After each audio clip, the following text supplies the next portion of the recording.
Cultural intermediaries are indeed those agents who are located in the middle of cultural production. They are the key agents who facilitate the process of co-creative media production.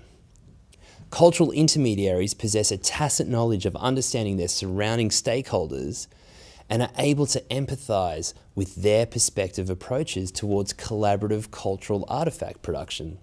For example, cultural intermediaries may well be located centrally between a group of online users, a management team, and a hosting media organisation. They're essentially capital translators who are able to take a complex media environment as a backdrop to which they then apply their tacit expertise to translate one source of capital into another. A most basic example of this translation process is the rendering of cultural capital, for example, visual art, into economic capital by explaining its significance to large audiences.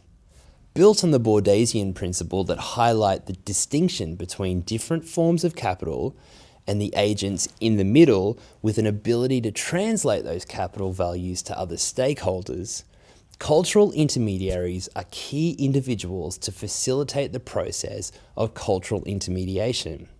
And that's the process of shifting cultural knowledge. However, from a sharing media perspective, the economics of content capital becomes incredibly significant. Different cultural artifacts produced either by social media users or media organisation professionals contain different capital value, where those that are reused and shared incorporate increasingly large amounts of cultural capital. Seth Finkelstein explored the economics surrounding hyperlinking.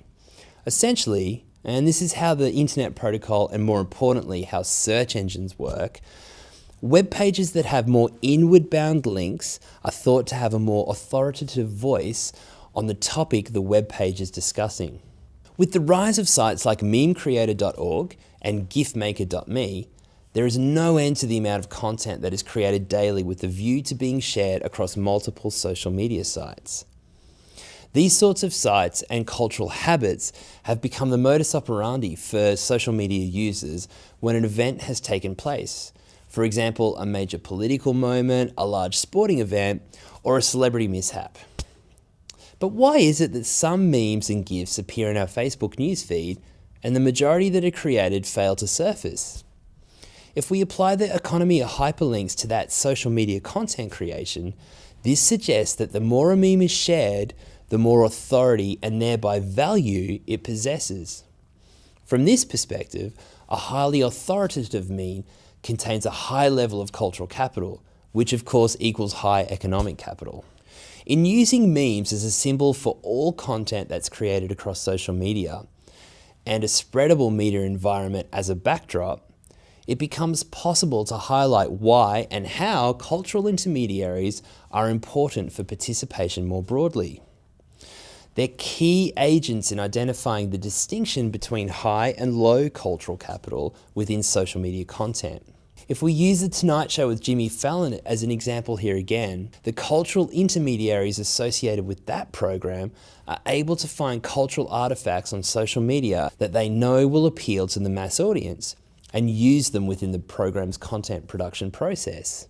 Similarly, if we examine aggregator services such as Flipboard or Feedly, there are cultural intermediaries, both human and algorithmic, selecting key pieces of content that will align with their broader audience remit.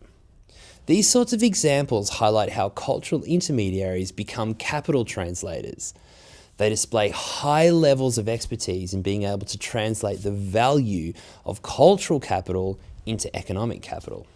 If we apply this sort of thinking towards designing social media for influence, it becomes crucial to be aware of how we need to identify fringe creativity and understand how that can be applied to a different and potentially larger audience.